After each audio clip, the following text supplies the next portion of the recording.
On parle de fleurs, on parle de livres. Ce challenge était fait pour moi. C'est par là. Hello tout le monde, j'espère que vous allez tous et toutes très bien. On se retrouve aujourd'hui pour avoir ma pile à lire du challenge Flowers Books Challenge de Madame Errance en YouTube. Je vous mettrai sa chaîne en barre d'informations ou en petit i. Alors c'est un challenge, donc vous devez choisir un livre selon soit la couleur du livre, soit la signification de la fleur. Et il y en a 7 et un bonus. Donc comme ça, on peut trouver bonheur. Donc la toute première fleur, c'est le tournesol.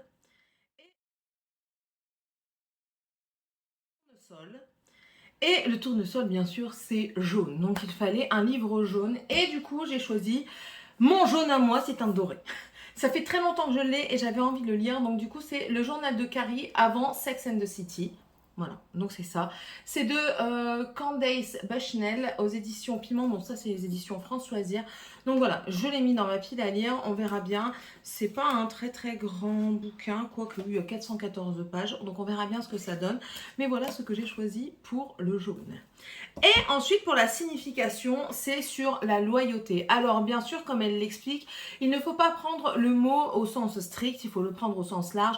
Donc, tout ce qui est en rapport avec la loyauté. Donc, c'est-à-dire les complots qui sont contre loyal, on va dire. Tout ce qui est complot, trahison, entre amis, entre couples. Dans un couple, par exemple, la trahison, l'adultère ou des choses comme ça. Moi, je reste toujours dans mon domaine, c'est-à-dire, moi, j'aime bien j'aime bien les trucs qui ne sont pas réels, hein, d'accord. Donc, j'ai pris Queen of Hearts de Colleen Hawkes aux éditions Snag. Et ça parle de trahison dans le synopsis, donc du coup, j'ai compris. Ça fait partie du livre. Mais en fait, voilà, c'est pour savoir l'histoire de la Reine de Cœur. Je ne sais pas si je l'ai mis aussi dans mon challenge fantasy, mais alors je vous explique. Je fais les deux challenges en même temps. Pourquoi? Parce que ce challenge fantasy, il me reste à peine une semaine, donc j'ai très peu d'espoir, bien sûr, hein, mais voilà. Et du coup, celui-ci, j'ai jusqu'au 1er juillet. Donc, je me dis, je peux peut-être quand même y arriver. Donc, voilà. Du coup, j'ai mis celui-ci. Et c'est pour savoir l'histoire de la Reine de Cœur, pourquoi elle est devenue comme ça. On se doute qu'elle n'est pas devenue comme ça par rapport aux gens qui étaient loyaux envers elle, mais justement par rapport à tout ce qui était trahison, mensonge, complot. Donc, voilà, c'est pour ça que j'ai choisi ce livre pour le côté symbolique du tournesol. Ensuite, nous avons l'anémone.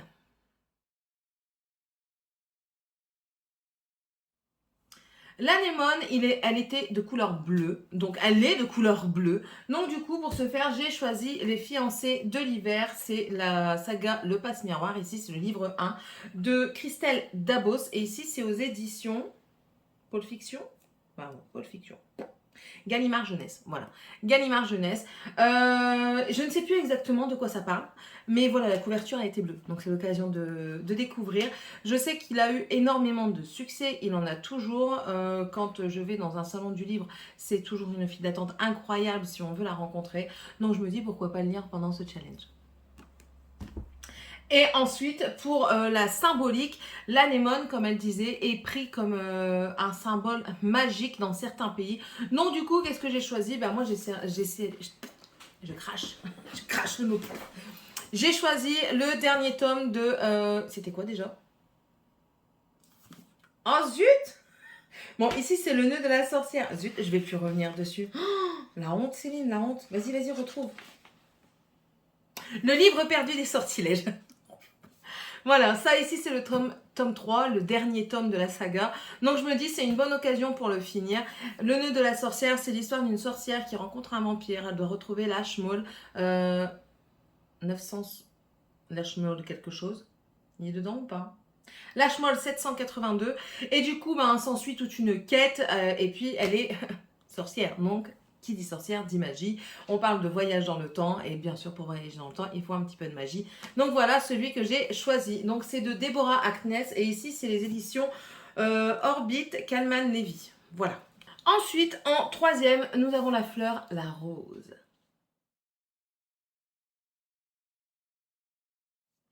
La rose, une de mes fleurs préférées. Et bien sûr, sa couleur, on va dire, principale que tout le monde retient, c'est le rouge. Et pour ce faire, j'ai choisi un livre rouge. Le Duc mis à nu de Sally Mackenzie. C'est aux éditions Milady, oui, Milady Romance. Et je crois que c'est une saga également. C'est Noblesse oblige. Je crois que j'avais vu ça sur internet. Hein. Oui, c'est le tome 1, encore une fois. Oui, j'ai choisi encore d'entamer beaucoup de sagas. C'est pas grave, c'est pas grave. Donc là, le duc mis à nu, c'est juste la couverture rouge. Qu'est-ce qu'il ne fait? Ok, du coup j'ai relu le synopsis parce que bien sûr je les ai choisis mais j'ai pas vraiment relu les synopsis. Ici en fait il est question de, comment tu s'appelles déjà? J'ai déjà oublié son prénom. Miss Sarah Hamilton qui se rend chez son oncle, d'après ce que j'ai compris, aux dernières volontés de son père, si je me souviens encore du synopsis, hein, je viens de le lire mais tête en l'air, poisson rouge c'est moi. Et elle se retrouve dans une auberge et dans cette auberge elle se retrouve dans son lit avec un homme nu qui n'est d'autre qu'un duc, qui n'est nul autre qu'un duc. Ouh, elle a du mal, Céline. Et du coup, elle se retrouve mêlée à toutes les affaires qui est reliées au duc. Et ben voilà, tout simplement. On verra bien ce que ça donne. Le synopsis n'en dit quasiment rien. Donc, ce sera une surprise. Et la signification de la rose, c'est tout ce qui est en rapport avec la beauté et la féminité. Donc pour ça, j'ai choisi de prendre ce livre. Alors vous n'allez pas le voir beaucoup parce qu'il est holographique. C'est juste les 3 tomes ici, Poison, Charme et Beauté, de Sarah Pinborough aux éditions Milady. Ici c'est un toc-toc comme on dit. C'est un toc-toc, c'est une couverture en dur. Alors, moi j'ai déjà lu donc le premier Poison qui est en rapport avec Blanche-Neige. Le deuxième, je ne l'ai pas lu et le troisième non plus. Le deuxième, c'est Cendrillon et le troisième, c'est La Belle au Bois dormant.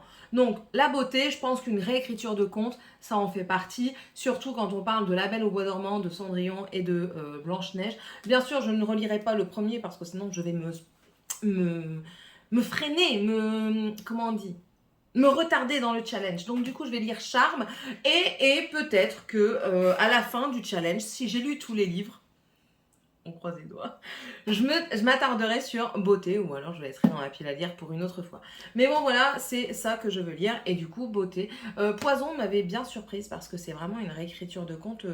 Enfin, c'est totalement différent de l'histoire qu'on connaît de Disney et ça m'avait pas choquée, mais ça m'avait stupéfaite. Donc j'ai hâte de lire quand même Charme. J'ai mis longtemps à l'avoir parce que les éditions ne l'ont plus vendu en un par un. Ils ont vendu que comme ça et du coup je l'avais trouvé sur Vinted donc je suis bien contente et du coup je vais pouvoir le lire. Il y a beaucoup du coup. On passe à la 4e et la 4e c'est la Chrysanthème.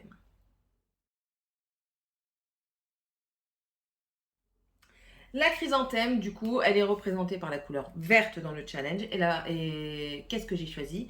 J'ai choisi... Pourquoi j'ai pris le tome 1? Oui, non, ouais. Les Chevaliers d'Enkidief, le tome 1. Ici, c'est Renaissance. Bon, vous voyez, c'est une dominance de vert, hein, c'est un jeunesse. C'est de Anne Robillard aux éditions Michel Lafon. Alors, je l'ai mis également dans le fantasy, mais je pense pas que j'aurai le temps de le lire. Du coup, je le remets ici dans le Flower Book Challenge. C'est l'histoire de... Ça se passe 15 ans après 15 ans après les Chevaliers d'Émeraude. Et du coup, ils doivent sauver le roi Onyx. Et pour ce faire, ils doivent partir dans une aventure pour retrouver une seule fleur qui pourrait le guérir. Donc bien sûr, les aventures vont s'en suivre. Et j'ai hâte de le lire parce que j'avais adoré les Chevaliers d'Émeraude. Donc peut-être que je vais adorer les Héritiers d'Enkidief. Et en signification, bien, la chrysanthème, je ne sais pas si vous vous en doutez, c'est tout ce qui est en rapport avec la mort et le deuil. Et pour ce faire, j'ai décidé de prendre Le Retour de l'Ange d'Elizabeth Chandler, c'est le tome 1, oui encore, aux éditions Le Livre Poche Jeunesse. Alors là, je l'ai pris parce que dans le synopsis, on parle de meurtre, donc en rapport avec la mort. On parle aussi de mourir, il y a le mot mourir, il y a ange, bon tout est en rapport avec la mort. Donc je pense qu'il est bien choisi. C'est un jeunesse, moi j'aime bien tous les genres comme ça. Ensuite, on passe à la fleur, la lavande.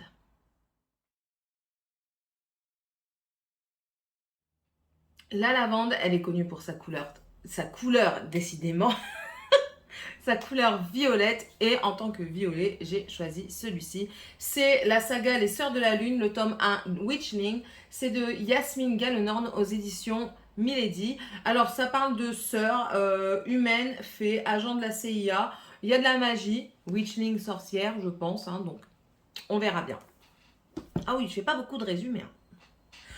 Ensuite, on nous parle de la signification, donc c'est un livre calme, sérénité, pris au sens large. Alors moi, personnellement, ma palle, dans ma biblio, je n'ai pas de livre serein, de livre calme, tout ça. Donc du coup, j'ai choisi un livre cocooning, un livre que je pense que je vais aimer, qui va me faire du bien.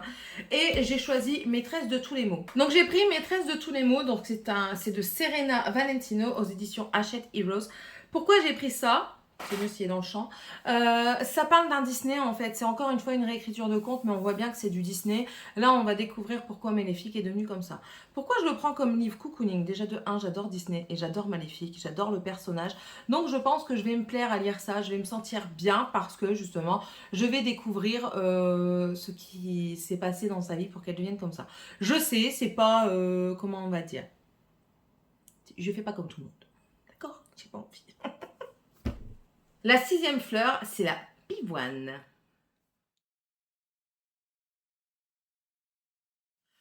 Pour la pivoine, c'est la couleur rose et j'ai choisi Kate Daniels. Voilà.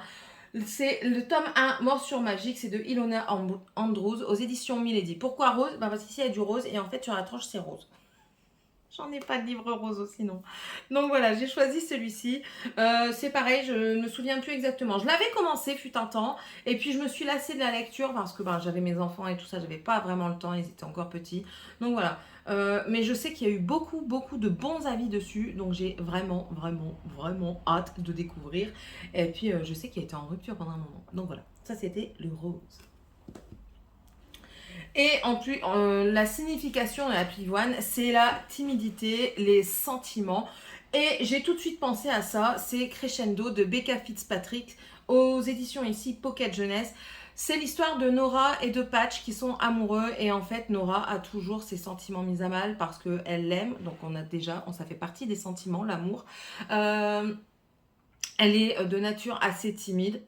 Voilà, dans le tome 1, on sait qu'elle est timide. Et puis, elle va avoir, encore une fois, là, ça va parler un petit peu de son papa, son décès qui est arrivé. Et du coup, elle va se remettre en question et elle va chercher, en fait. Donc, pour moi, ça parle de sentiments. Donc, je l'ai pris. Et puis, ça tombe bien parce que vu que j'ai lu le tome 1, il faudrait que je lise le tome 2 et ensuite le tome 3 et peut-être le tome 4. Voilà. En 7e, la fleur, c'est l'hibiscus.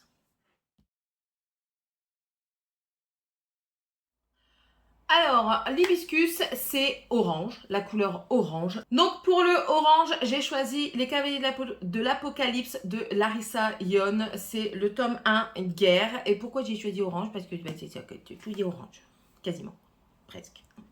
Et là, ici, on va parler, bien sûr, dans cette saga des Cavaliers de l'Apocalypse. Et ici, on va parler d'Arès. Arès qui va devoir sauver une jeune femme, mais qui va se trouver fou d'amour pour elle, plein de désirs, et il va devoir faire un choix. Donc voilà, j'ai décidé celui-ci. Et ensuite, la signification de l'hibiscus, à ce qui paraît, elle aurait des propriétés légèrement sexuelles, on va dire. Donc, il nous fallait sortir un livre en rapport avec tout ce qui était désir sexuel, romance, comme on dit, passionné. Donc, tout ce qui est olé olé. Si vous avez du sexe dedans, s'il y a des parties de jambes en l'air, allez, sortez-le. Eh ben, moi, j'ai choisi celui-là. Donc ça, c'est vraiment partie de jambes en l'air. Hein. Normalement, c'est ça. C'est Sylvia D. Si vous le demandez, c'est la série georgienne. Je crois qu'il y a tout dedans. Donc, on verra bien. On verra bien. Mais en tout cas, je sais que c'est très passionné. D'accord?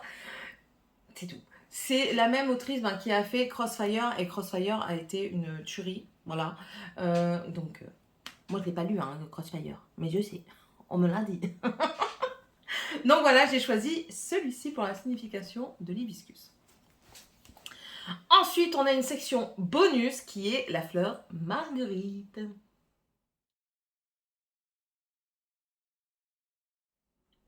Alors pour la marguerite, bien sûr, la couleur, c'est le blanc. Et pour le blanc, j'ai choisi Le Prince Cruel de Holly Black aux éditions Rajo. Donc ça parle d'une jeune fille qui se retrouve dans une cour avec un prince qu'elle s'est fait en ennemi. Mais bon, le synopsis ne raconte pas énormément. Mais je sais que les gens sont fous de ce bouquin. Il y en a qui n'ont même pas attendu la traduction en français, qui l'ont lu en anglais, qui l'ont aussi acheté en français. Enfin bref, il y a des relectures en ce moment, donc ça m'a donné envie de le sortir. Donc voilà, il est là. Et ensuite, en signification de la marguerite, il fallait choisir tout ce qui était en rapport avec la jeunesse et la candeur. Et ben moi, j'ai décidé un livre jeunesse. J'ai pris Indiana Taylor. Donc ici, c'est le tome 1, Lune de printemps. Il est également dans mon challenge fantasy, mais comme je vous dis, je pense pas que j'aurai le temps de le lire. Donc ici, je l'introduis dans ce challenge aussi. Donc c'est de Sophie Audouin Mamikonian et c'est aux éditions Michel Lafon. C'est l'histoire de quoi? C'est l'histoire d'un jeune garçon qui est le seul héritier du clan de la Meute et son grand-père n'est autre que le chef de clan. Il ne trouve pas sa place parmi le clan et il décide de s'en aller et d'aller dans une école dans le Montana, si mes souvenirs sont bons, oui, dans une université au Montana où il fait la connaissance de 2 autres adolescents. Et il y en a un, c'est juste le petit-fils du pire ennemi de son grand-père. Donc ils doivent avoir leur importance parce qu'après on passe dans le synopsis, qu'il a un accident et du coup qui va essayer de découvrir qui lui a fait cet accident, soi-disant, par des moyens magiques. Donc voilà, Indiana Taylor, Lune de printemps, c'est parti mon kiki. Eh bien écoutez, c'est tout. Voilà un petit peu ma pile pour le Flower Book Challenge de Madame Errance. Voilà, sans regarder le PC, je l'ai su. Dites-moi un petit peu ce que vous en pensez, si vous aussi vous faites ce challenge, si ça vous intéresse.